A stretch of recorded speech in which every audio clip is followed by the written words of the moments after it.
أعوذ بالله من الشيطان الرجيم. بسم الله الرحمن الرحيم.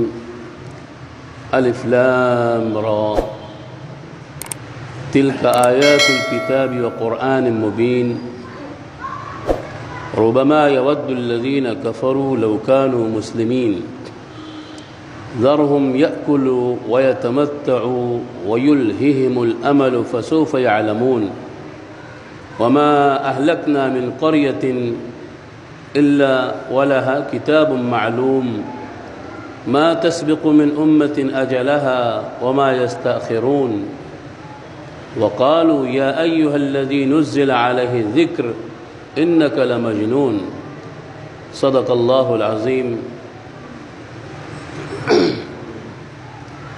محترم بزرگوں، پیارے ساتھیوں، یہ اس وقت کی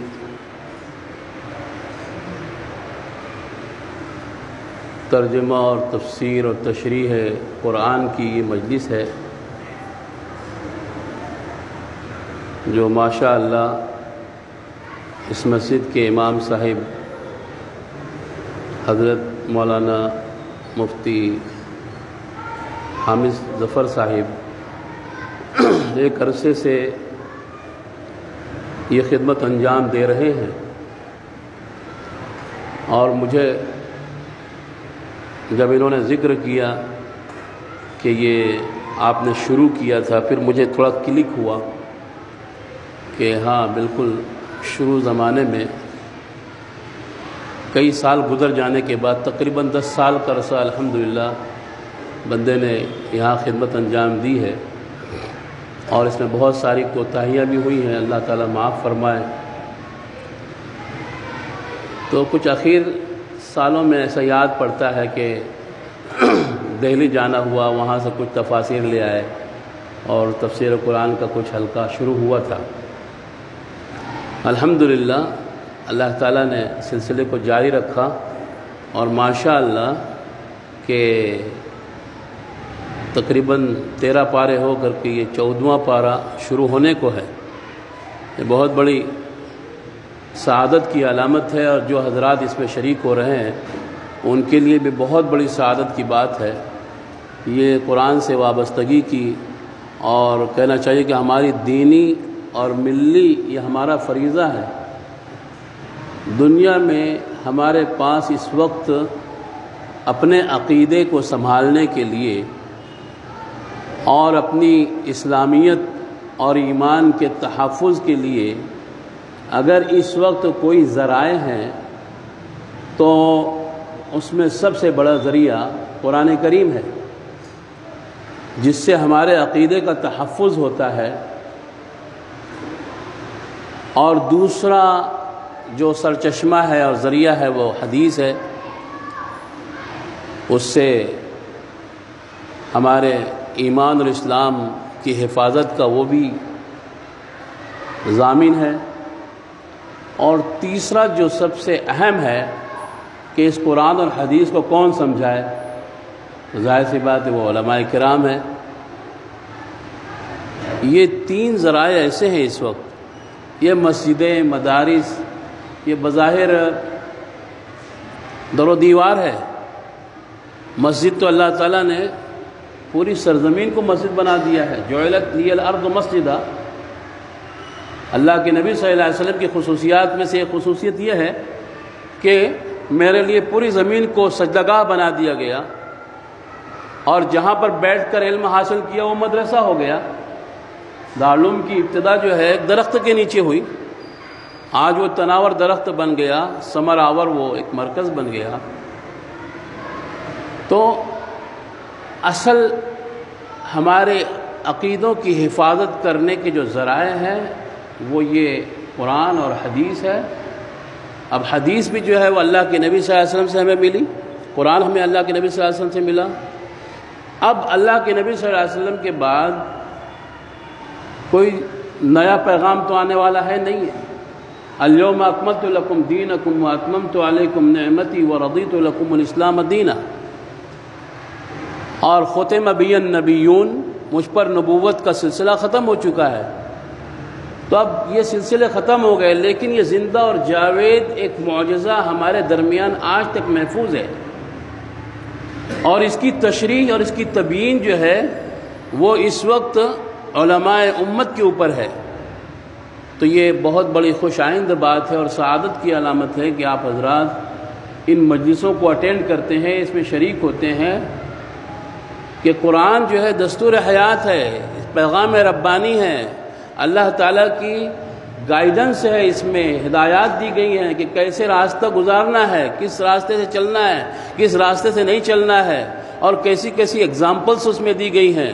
اس میں توحید بیان کی گئی ہے، اس میں رسالت بیان کی گئی ہے، اس میں آخرت بیان کی گئی ہے، زندگی کی حقیقت اس میں بیان کی گئی ہے، اور اس کو مزید تفصیل کے لیے اور مثالوں کے ذریعے سے سمجھانے کے لیے اللہ سبحانہ و تعالیٰ نے گزشتہ کی جو تمام اقوام گزری ہیں، حضرت آدم علیہ السلام سے لے کر کے جناب نبی کریم صلی اللہ علیہ وسلم تک کی جتنی اقوام گزری ہیں، تاریخی اقوام، مشہور، بڑے ڈیل ڈول والے اور قد و قامت والے، اور بہت اپنے سے، ہم لوگ تو کچھ نہیں ہیں، ہم ان اقوام کے سامنے ہم لوگوں کا قد جو ہے نا بالکل بونا نظر آتا ہے۔ تو وہ سارے لوگوں کا ذکر اس میں کیا ہے، اور پھر ان کا کیا انجام ہوا ہے، ماننے والوں کا کیا انجام ہوا ہے، نہ ماننے والوں کا کیا انجام ہوا ہے، وہ ساری ہسٹری اس کے اندر دی گئی ہے۔ اور یہ کیوں دیا گیا ہے؟ تاکہ عبرت حاصل کیا جائے کہ دیکھو تم بھی ٹھکانے پر رہو اور سلیقے سے چلو، اور جو پیغام ہدایت ہم نے قرآن کی شکل میں، رسول کی شکل میں اور رسالت کی شکل میں دیا ہے، اس کے ساتھ وابستگی اور اس کے ساتھ تعلق قائم رکھو، ورنہ اگر تم نے اس سے انکار کیا اور اس سے روگردانی کی اور اسے تم ہٹ کر کے چلے، اپنی من مانی زندگی گزارتے رہے، تو پھر ہماری پکڑ آئے گی۔ اور وہ پکڑ آئی، پھر بڑے بڑے واقعات گزرے، قوم عاد، قوم سمود، قوم صالح، قوم لوط، اور پھر وہ واقعات میں اس میں آپ نے پڑھا ہوگا سورہ ابراہیم کے اندر میں، کہ سورہ ابراہیم کے ذکر میں یہ آتا ہے کہ حضرت ابراہیم علیہ السلام کو تو ایک جگہ ذکر ہے، اس نام سے اس سورہ کا نام سورہ ابراہیم رکھا گیا جو آپ نے ختم کی ہے، اور یہاں سے سورہ ہجر آپ شروع کر رہے ہیں جس کا نام ہے پتھر والی سورہ۔ اس میں سورہ ہجر جس میں غالباً قوم سمود کا ذکر آ رہا ہے، اصحاب الایکہ، اس کو قوم سمود کا ذکر ہے۔ اور قوم سمود کیا تھی؟ یہ بہت مضبوط قوم تھی، ڈل ڈول والی اور بہت اونچے اونچے قد و قامت والی، ان کی عمریں بڑی لمبی رہا کرتی تھی، اور وہ اتنے مضبوط ہوا کرتے تھے کہ کانوا ینحتون من الجبال بیوتا، کہ وہ پہاڑوں کو تراش خراش کر کے وہ اس میں مکانات بنا کر کے اس میں رہا کرتے تھے۔ یہ ہمارے یہ مکانات، تو یہ اس کی کوئی اتنی حیثیت نہیں ہے، یہ تو ذرا سی ہوا چلے گی اور تھوڑا سا جھٹکا آ جائے گا، ختم ہو جائے گا، لیکن وہ تو پہاڑوں کو تراش خراش کر کے بڑی بڑی مکانات وہ بنایا کرتے تھے۔ سوچو آج بھی اس کے آثار باقی ہے، دنیا کے اندر قائم ہے۔ لیکن کیا ہوا؟ جب وقت کے نبی کی انہوں نے نہیں سنا اور طرح طرح سے ان سے جو ہے معجزات مانگتے رہے کہ اگر آپ ایسے ہو تو یہ کر کے بتاؤ، اور اگر وہ ایسے ہو تو وہ کر کے بتاؤ، تو اللہ تعالیٰ نے وقت کے نبی پر وہ معجزات بھی، وہ میرے کنز بھی ان کے ہاتھوں پر ظاہر کی، لیکن جن کو ماننا تھا انہوں نے مانا، اور جنہوں نے نہیں ماننا تھا انہوں نے نہیں مانا، اور پھر اللہ کے مختلف پکڑ اور عذابات آئے اور ان کی پکڑ ہوئی۔ سمجھ آئی بات؟ یہ ہے خلاصہ پورے قرآن کا، توحید، رسالت اور آخرت۔ سمجھ آئی بات؟ اس میں بھی سورہ ابراہیم کے اخیر میں تو بلکہ یہ دیکھنے کو آیا ہے کہ اللہ سبحانہ و تعالیٰ کا جو لہجہ ہے نا، وہ بہت پیار بھرا لہجہ ہے، شفقت سے سمجھایا ہے، افہام و تفہیم سے سن لو، مان لو، ہے نا، تھوڑا نرم لہجہ ہے۔ لیکن جب وہ اپنی ہٹ دھرمی پر قائم رہے تو پھر کیا ہوا؟ پھر لہجہ سخت ہو گیا۔ وَتَرَى الْمُجْرِمِينَ مُقَرَّنِينَ فِي الْأَصْفَادِ، تم دیکھو گے کہ مجرموں کو جو ہے زنجیروں میں جکڑ دیا گیا ہے، جو نہیں ماننے والے ہیں، پھر وہاں لہجہ تھوڑا سخت ہو گیا ہے۔ تو اللہ، یہ غالباً مکی دور کی آخر زمانے کی یہ صورتیں ہیں، اور اسی کے بعد سورہ ہجر بھی غالباً نازل ہوئی ہے، اور اس میں بھی یہ ہے کہ اللہ کے نبی صلی اللہ علیہ وسلم کو اور مومنین کو بہت سخت اذیتیں اور تکلیفیں دی جا رہی تھی۔ تو اللہ کے نبی صلی اللہ علیہ وسلم کے تسلیے کے لیے اور آپ کے تسلی کے لیے اور آپ کے اطمینان قلب کے لیے، آپ کو ڈھارس بندھوانے کے لیے اور آپ کی حوصلہ افزائی کے لیے اللہ سبحانہ و تعالیٰ نے پھر یہ کہا کہ آپ کو گھبرانے کی ضرورت نہیں ہے۔ یہ لوگوں کو ایسا ہے کہ جن کو ماننا ہے مانیں گے، جس کو نہیں ماننا ہے تو ان کا انجام جو ہے بہت سخت ہونے والا ہے۔ اور پھر سورہ ہجر کے اندر یہی کہا گیا ہے. دیکھیے اللہ تعالیٰ فرماتے ہیں بسم اللہ الرحمن الرحیم الف لام را تلک آیات الکتاب وقرآن مبین ربما يود الذين كفروا لو كانوا مسلمين ذرهم يأكلوا ويتمتعوا ويلههم الأمل فسوف يعلمون وما أهلكنا من قرية إلا ولها كتاب معلوم ما تسبق من أمة أجلها وما يستأخرون وقالوا يا أيها الذي نزل عليه الذكر إنك لمجنون. قرآن کا جو انداز ہے نا، انداز تخاطب ہے، اور یہ بس زبان ہے. اہل زبان اس کی چاشنی کو محسوس کرتے ہیں. یہ ہمارے لیے بدنصیبی کی علامت ہے کہ ہم قرآن کی زبان کو نہیں جانتے. ایک خط ہے، ایک پیغام ہے جو اللہ نے ہمیں دیا ہے، جس کو کیسے پڑھنا ہے، اس کو کیسے سمجھنا ہے، اس سے کیسے ہدایت لینا ہے، اس پہ کیسے عمل کرنا ہے، اس کی کیسی دعوت دینا ہے، یہ قرآن ہے. اس سے جس نے وابستگی اختیار کر لی اس کو عروج مل گیا.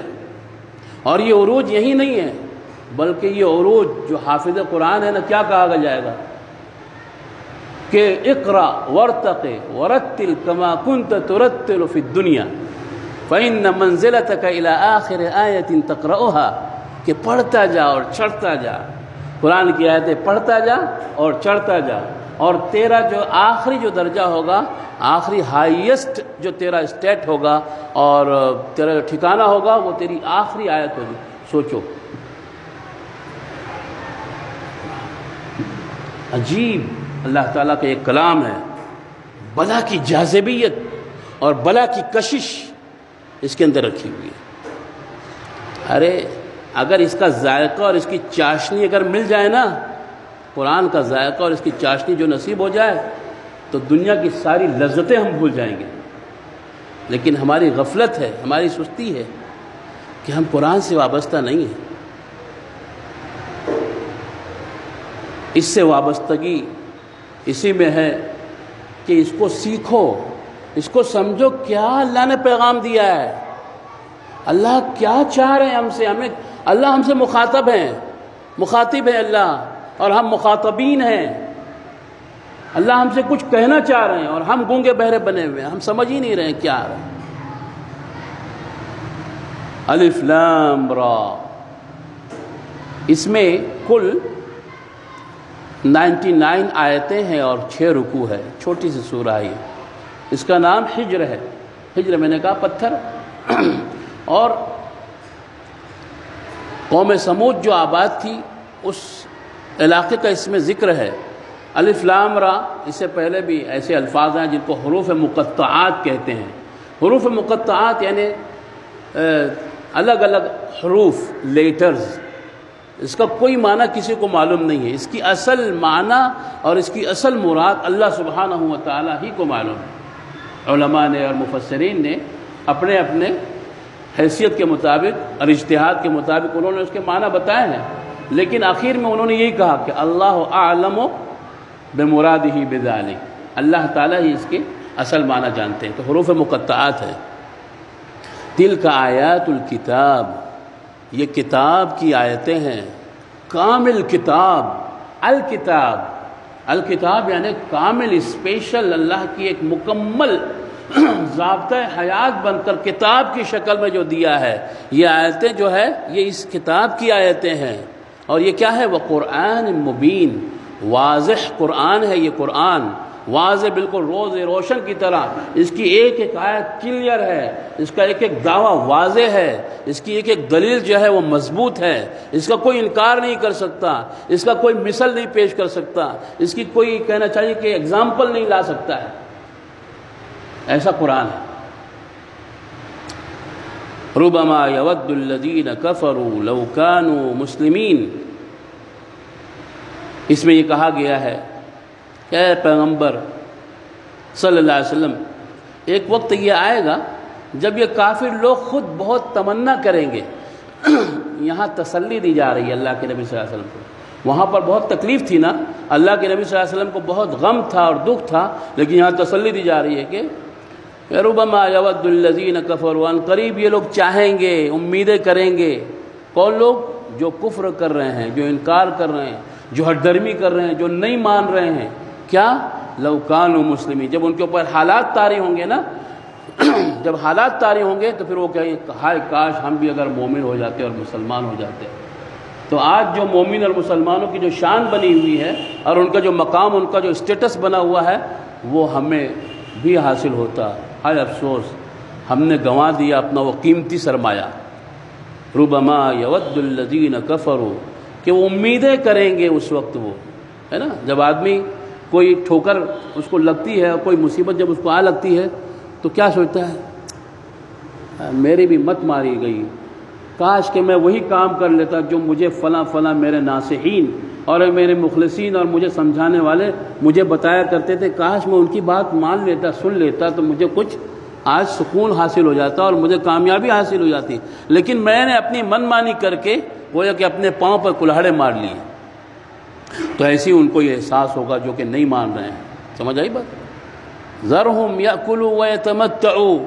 اب اللہ کے نبی صلی اللہ علیہ وسلم خطاب کر رہے ہیں، اصل خطاب تو اللہ کے نبی صلی اللہ علیہ وسلم کو، لیکن پوری امت کو ہے، اور اس میں نافرمان قسم کے سبھی لوگوں کے لیے حکم ہو رہا ہے کہ دیکھو اگر سمجھو گے تو ٹھیک ہے، ورنہ یہ حشر ہونے والا ہے کہ پھر اس وقت حسرت اور افسوس اور کہنا چاہیے کہ ملول ہونا اور پھر رونا اور اپنے ہاتھوں کو کاٹنا اور بلبلانا اور چلانا اور اس وقت کا پریشانی کا اظہار کرنا کوئی فائدہ مند نہیں ہوگا، یہ کہا جا رہا ہے۔ ذرہم، اے نبی صلی اللہ علیہ وسلم چھوڑ دیجئے ان کو، ہے نا، چھوڑ دیجئے، یاکلوا ویتمتعوا، کھائیں پیئیں، موجیں اڑائیں، تمتع، فائدہ اٹھائیں، عیش کریں، دنیاوی لذتوں میں ریل پیل ہو جائیں، لت پت ہو جائیں، چھوڑ دیجئے، ذرہم، چھوڑ دیجئے۔ یہ تسلی دی جا رہی ہے نبی صلی اللہ علیہ وسلم کو، ذرہم یاکلوا ویتمتعوا ویلہہم الامل، اور امیدیں جو ہے نا، ان کی بڑی بڑی جو امیدیں باندھ رکھی ہیں، وہ امیدیں ان کو بھلا رکھیں گی حقیقت سے، کہ بھلائے رکھیں ان کو ان کی امیدیں۔ سمجھ آئی بات؟ فسوف یعلمون، دیکھو کیسا عجیب فسوف، پس عن قریب، وہ وقت بہت لمبا نہیں ہے، وہ وقت بالکل قریب ہے، عن قریب ان کو سمجھ آ جائے گی، ان کو یقین آ جائے گا کہ انہوں نے جو کیا ہے وہ صحیح تھا یا غلط تھا۔ سمجھ آئی؟ انشاءاللہ اس کی مفصل تشریح تو حضرت امام صاحب ہی کریں گے، میں تو استبراک کے لیے، تبرک حاصل کرنے کے لیے آ گیا آپ حضرات کے سامنے کہ چلو ایک اچھا انہوں نے سلسلہ جاری رکھا ہے، میرا بھی کہنا دور افتادہ اس شخص کا بھی نام آپ کے اس زمرے میں آ جائے، اللہ تعالیٰ اس کو قبول فرمائے۔ اور آگے کہا وما اہلکنا من قریۃ الا ولہا کتاب معلوم، دنیا میں جتنی امتیں آئی ہیں نا، قومیں آئی ہیں، تو ان قوموں میں سے یا ان بستیوں میں سے ہم نے کسی بستی کو ہلاک نہیں کیا مگر یہ کہ اس کا وقت متعین تھا۔ ہر چیز کا ایک وقت متعین ہے اللہ کے نزدیک، سمجھ آئی بات؟ ہر چیز کا ایک وقت متعین ہے، وہ وقت متعین سے ایک سیکنڈ آگے اور ایک سیکنڈ پیچھے نہیں ہونے والا۔ کسی کی موت، کسی کا رزق، کسی کی پیدائش، ہر چیز متعین ہے، اللہ کے علم میں ہے۔ سمجھ آئی بات؟ دنیا میں جو کچھ ہو رہا ہے یہ سب اللہ کے علم میں ہے، اللہ غافل نہیں ہے، نعوذ باللہ، اللہ غافل نہیں ہے، سب اللہ کے علم میں ہے۔ سمجھ آئی بات؟ وما اہلکنا من قریۃ الا ولہا کتاب معلوم ما تسبق من امۃ اجلہا وما یستاخرون، یعنی ان کی جو موت کا یا ان کی ہلاکت کا جو وقت ہے، اس کا جو وقت متعین ہے وہ وقت متعین ہے، وہ آگے نہیں ہوگا پیچھے نہیں ہوگا، جب وقت آئے گا اس کی پکڑ ہو جائے گی۔ دیکھو شروع ہی سے اللہ تعالیٰ نے ان کی پکڑ کا ذکر کر دیا، اس لیے کہ پیچھے کی سورہ میں سورہ ابراہیم میں یہ ہے کہ ان کو سمجھایا گیا، نہیں سمجھ آئی، پھر اللہ تعالیٰ نے پھر مزید ان کے اندر سختی پیدا کی لہجے میں، اور اس کے اندر اور مزید تشدد آیا، لب و لہجہ تھوڑا سخت ہوا، دیکھو مان جاؤ، نہیں مانتے تو یہ ہوگا۔ پھر آگے نبی صلی اللہ علیہ وسلم کو اس طرح سے تسلی دی جا رہی ہے کہ اللہ کے نبی صلی اللہ علیہ وسلم آپ کو فکر کرنے کی ضرورت نہیں ہے، یہ تو کچھ چند روزہ زندگی کی یہ چھوٹی سی مختصر سی آپ کے اوپر مصیبتیں ہیں، لیکن ان مصیبتوں کے بعد آپ کو سرخروئی ملنے والی ہے۔ تو میرے بھائیوں، ہمیں بھی جو ہے مصیبتیں ہیں بہت ساری دنیا کے اندر ہے، اسلام اور مسلمان کے ہے نا، لیکن اس میں صحابہ اور انبیاء علیہ السلام کے جو مقربین تھے ان کے ساتھ کیسے امتحانات ہوئے، ان کا ایمان کیسا مضبوط تھا، کس طرح سے وہ اپنے وقت کے نبی کے ساتھ منسلک تھے، تو وہی صورتحال آج ہماری بھی ہے کہ ہم ایز اے مسلم کے ہم یہ دیکھیں کہ ہمارا اسلام یا ہمارا ایمان اس میں کتنا کھرا ہے، کتنا کھوٹا ہے، کتنی سچائی ہے، کتنی صداقت ہے، کتنا اس کے اندر مضبوطی ہے اور کتنی کمزوری ہے۔ تو ظاہر سی بات ہے کمزور قسم کا تعلق جو ہوگا اس کا تو کوئی فائدہ ہونے والا نہیں ہے۔ تو ہم سب کو اپنے ایمان کا تجدد کرنے کی ضرورت ہے، ایمان کی تجدید کرنے کی ضرورت ہے کہ اللہ ہمیں سچا اور پکا ایمان نصیب فرما، اور اس قسم کی مجالس میں اور بالخصوص قرآن سے وابستگی کے اندر ہمارے ایمان میں بڑھوتری ہوگی۔ اور آج کے حالات میں تو قرآن ہی ہمارے لیے سچ معلوم میں سچی رہنمائی کر سکتا ہے، اس لیے کہ اس سے ڈھارس بنتی ہے۔ دیکھو اللہ کے نبی صلی اللہ علیہ وسلم پر بھی حالات گزرے تو اللہ تعالیٰ نے کس طرح سے حالات سے گزارنے کے بعد کیسے آپ کو تسلی دے رہے ہیں۔ ہمارے اوپر بھی حالات ہیں دنیا جہان میں، لیکن ہمیں بھی رجوع اللہ کرنے کی ضرورت ہے۔ رجوع اللہ کیسے ہوگا؟ مسجدوں کی آباد کاری سے ہوگا، قرآن فہمی سے ہوگا، علماء کی مجلسوں کو اٹینڈ کر کے ہوگا، دروس کے جو حلقے ہیں ان حلقوں میں اپنے شرکت کر کے اس سے استفادہ کر کے ہوگا۔ سمجھ آئی بات؟ تو بس یہ ہے کچھ، میں زیادہ آپ کا وقت لینا نہیں چاہتا، میرا خیال ہے کہ جو آپ کا روٹا ہے اور آپ کی جو ٹائمنگ ہے اس کے حساب سے یہ ایک سلسلہ ہو گیا ہے، اور اللہ تعالیٰ اس سلسلے کو مزید دراز فرمائے اور اس میں تسلسل کی اللہ تعالیٰ ہمیں توفیق عطا فرمائے۔ اور میرے بھائیوں، ضرورت اس بات کی ہے کہ قرآن سے وابستگی بہت ضروری ہے۔ اس وقت ہمارے اسلاف کی سے متعلق جو اسٹوریاں ہیں، جیسے تاریخ دعوت و عزیمت حضرت مولانا علی میاں ندوی رحمۃ اللہ علیہ کی، بہت اس کے اندر اس میں ہمت بنتی ہے، اس میں راستہ کس طرح سے ہمارے علماء نے پرخطر حالات میں کیسے راستہ ان کے لیے نکالا اللہ تعالیٰ نے۔ تو کتابیں بھی پڑھیں، ان مجلسوں کو اٹینڈ کریں، اللہ تعالیٰ ان مجالس کو بہت قبول و منظور فرمائے، اللہ تعالیٰ اس کو ہمارے لیے ہدایت کا ذریعہ فرمائے، اور اللہ تعالیٰ اس کو ہماری نجات کا ذریعہ فرمائے۔ سمجھ آئی بات؟ کم سے کم نہیں، اگر ہمارے پاس عربی دانی ہے یا ہم کچھ نہیں سیکھ پا رہے ہیں تو کم از کم اتنا تو ہم دے سکتے ہیں نا کہ ہفتے میں ایک مرتبہ یا 2 مرتبہ جو مجالس ہوتی ہے اس میں آ جاؤ میرے بھائیوں۔ دنیا کے لیے ہم نے کتنا وقت دیا ہے، لیکن دنیا نے ہمیں کیا دیا؟ بتاؤ کیا دیا دنیا نے؟ دنیا نے ہمیں دکھ دیا، دنیا نے ہمیں درد دیا، دنیا میں پریشانیاں رہی ہمارے لیے، اور پھر جب دنیا کے اندر ہم لت پت ہو گئے بہت زیادہ تو پھر حالات اتنے کٹھن ہیں دنیا کے اندر کہ آج ہمارے اوپر جو لوگ سوار ہیں وہ چاہتے ہیں کہ ہم ان کی تو نیشنلٹی اور ان کا تو کہنا چاہیے کہ ان کی باشندگی جو یہاں کی ہے نا وہ بھی ختم کر دیں، ان کو بتا دیں کہ تم یہاں کے نہیں ہو۔ یہ سب حالات چل رہے ہیں، دستور کے اوپر دست درازی کی جانے کی کوشش کی جا رہی ہے، اور نہ جانے کیا کیا عزائم ہیں۔ تو ہمیں بھی چوکنا ہونے کی ضرورت ہے، ہمیں بھی بیدار ہونے کی ضرورت ہے، ہمیں بھی اپنے مرکز کی طرف اور اپنے منبع کی طرف لوٹنے کی ضرورت ہے، ہمیں بھی قرآن اور حدیث سے وابستگی اختیار کرنے کی ضرورت ہے، علماء سے جوڑنے کی ضرورت ہے، علماء حقہ سے اپنا تعلق استوار کرنے اور مضبوط کرنے کی ضرورت ہے، ورنہ ایسے بھٹکتے راہی کی طرح پھر نہ ہم ادھر کے رہیں گے نہ ادھر کے رہیں گے، ادھر سے ٹھوکر کھائیں گے ادھر سے ٹھوکر۔ میرے بھائیوں، کوئی زندگی نہیں ہے، یہ مختصر سی زندگی ہے۔ دیکھو کتنے ہمارے محبوبین، ہمارے مخلصین، دوست، برادر، رشتہ دار کتنے ہمارے ساتھ باقاعدہ حیات تھے کچھ عرصہ پہلے، آج جو ہمارے درمیان نہیں رہے۔ آج اللہ تعالیٰ نے ہماری زندگی ہمارے پاس دی ہے، جتنا بھی وقت ہے لگا لیں، نمازوں کا اہتمام، قرآن کی تلاوت، ذکر و اذکار کا اہتمام، صدقہ خیرات کا اہتمام، قرآن فہمی کی مجالس کو اٹینڈ کرنا، اس سے کچھ سیکھنا سکھانے کا معمول یہ زندگی میں آنا چاہیے۔ اگر یہ رہے گا تو ہماری نسلوں میں دین زندہ رہے گا، اور اگر غفلت کی زندگی رہی ہماری تو پھر سمجھ لیجئے کہ اللہ تعالیٰ ہی بس رحم فرمائے، اللہ تعالیٰ ہمیں عمل کرنے کی توفیق عطا فرمائے اور اللہ تعالیٰ بے حد قبول و منظور فرمائے۔ میں آپ حضرات کا بالخصوص امام صاحب کا اور قاری ساجد صاحب کا اور ذمہ داران کا بہت ہی شکریہ ادا کرتا ہوں کہ مجھے اس لائق سمجھا، جبکہ میں اس لائق نہیں ہوں، میں ایک ادنا سا طالب علم ہی ہوں ابھی بھی۔ الحمدللہ آپ حضرات کی دعا سے ایک خدمت چھوٹی سی کرتا رہتا ہوں جہاں بھی ہوتا ہوں۔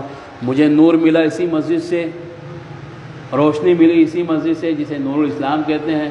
پھر جو دوسرا اسٹیپ جو مجھے ملا وہ ہدایت الاسلام کا ملا، مسجد ہدایت الاسلام، وہاں پر اللہ تعالیٰ نے مجھے ہدایت مزید عطا فرمائی، اور پھر وہاں سے نکل کر کے اللہ تعالیٰ نے مزید قوت عطا فرمائی تو قوت الاسلام میں پہنچا۔ لیکن الحمدللہ سب کے ساتھ اسلام لگا ہوا ہے آپ کی دعا سے۔ سمجھ آئی بات؟ سمجھ رہے ہو کہ نہیں میری بات؟ جو مسجدیں مجھے ملی، نور الاسلام، مسجد نور الاسلام، مسجد ہدایت الاسلام اور مسجد قوت الاسلام، یہ اللہ کا فضل و کرم ہے۔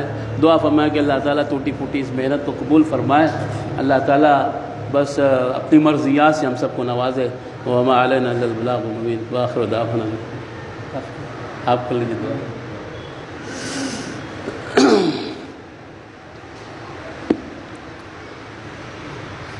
بسم اللہ الرحمن الرحیم۔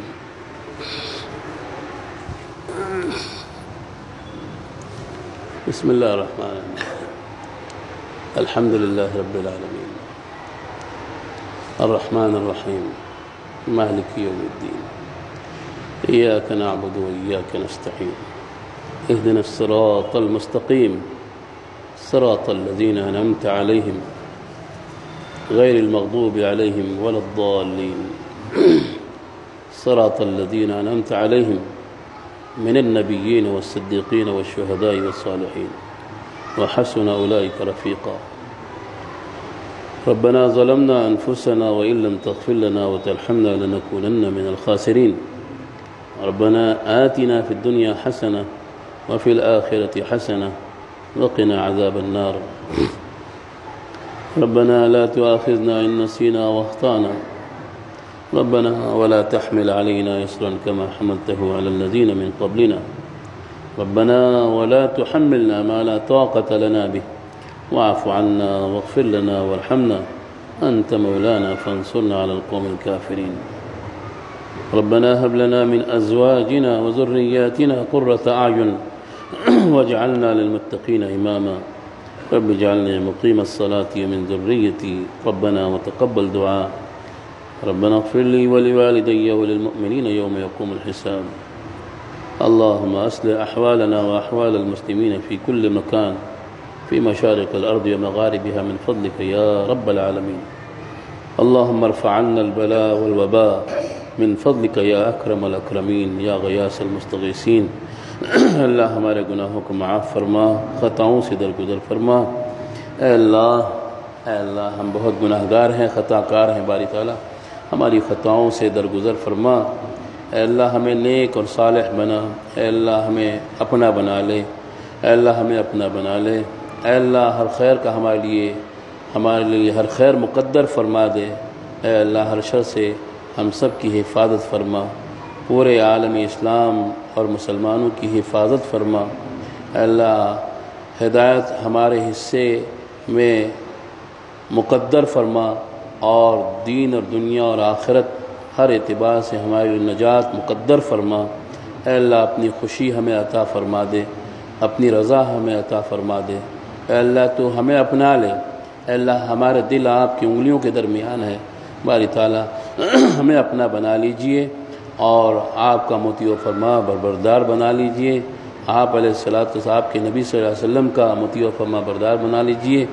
اے اللہ یہ جو دین کی مجالس قائم ہوتی ہے باری تعالیٰ اس کو قبول فرما لیجئے، باری تعالیٰ ہمارا بھی حصہ اس میں مقدر فرما دیجئے، باری تعالیٰ اس میں استقامت نصیب فرمائیے، اخلاص نصیب فرمائیے، اور جو بیان کیا جا رہا ہے آپ کے پیغام کی جو تشریح کی جا رہی ہے، قرآن کی جو تبیین کی جا رہی ہے، اس کی جو تفصیل بیان کی جا رہی ہے، اللہ تعالیٰ اس کی سمجھ کی ہم سب کو توفیق عطا فرمائیے، ہم سب کو اس کی سمجھ عطا فرمائیے، اور اس کا جو صحیح پیغام ہے اس کو سمجھ کر اس پر عمل کرنے کی توفیق عطا فرمائیے، اور چلتا پھرتا قرآن کا ایک نمونہ ہمیں بنا دیجئے۔ اے اللہ تعالیٰ قرآن سے خاص شغف اور تعلق ہم سب کو نصیب فرمائیے، ہماری نسلوں میں باری تعالیٰ قرآن سے تعلق پیدا فرما دیجئے۔ اے اللہ ہمارے تمام مرحومین مسلمین کی مغفرت فرما دیجئے۔ اے اللہ ہمارے جو بیمار ہیں، جتنے بھی ہمارے مسلم بھائی بیمار ہیں باری تعالیٰ ان کو مکمل شفا نصیب فرمائیے۔ اے اللہ جو جس حیثیت سے پریشان ہے اس کی پریشانی کو دور فرما کر راحت، چین، سکون اور عافیت والی زندگی ہر ایک کو نصیب فرمائیے۔ اے باری تعالیٰ جتنے حاضرین ہیں اور سامعین و سامعات غالباً ہوں گی، اے باری تعالیٰ سبوں کی جائز حاجتوں اور نیک امیدوں کو باری تعالیٰ پورا فرما دیجئے اور اپنی مرضیات پر ہم سب کو چلائیے۔ دین سے، اسلام سے، قرآن سے، حدیث سے، علماء سے، مساجد سے، مدارس سے ہمارا خاص تعلق ہمیں نصیب فرما کر اسے ہماری ہدایت کا اسے ذریعہ بنا دیجئے۔ اے باری تعالیٰ جو کچھ مانگا ہے وہ بھی عطا فرمائیے، اور جو نہیں مانگ سکے، مانگنا چاہیے تھا، وہ سب ہم سب کے لیے مقدر فرمائیے۔ ہمارے بچوں کو، ہماری نسلوں کو، ہمارے نوجوانوں کو باری تعالیٰ صحیح راستے کی ہدایت نصیب فرمائیے، اور جو فتنے ہیں، جو شرنگیزیاں ہیں اور مسلمان و اسلام کے خلاف جو سازشیں ہیں، باری تعالیٰ ان سازشوں کو سازش کرنے والوں کی طرف پھیر دیجئے، اور باری تعالیٰ ہم سب کی ان سازشوں سے حفاظت فرمائیے۔ اے اللہ ہماری دعا کو محض اپنے فضل و کرم سے اور جناب نبی کریم صلی اللہ علیہ وسلم کے صدقے اور طفیل میں قبول فرما لیجئے۔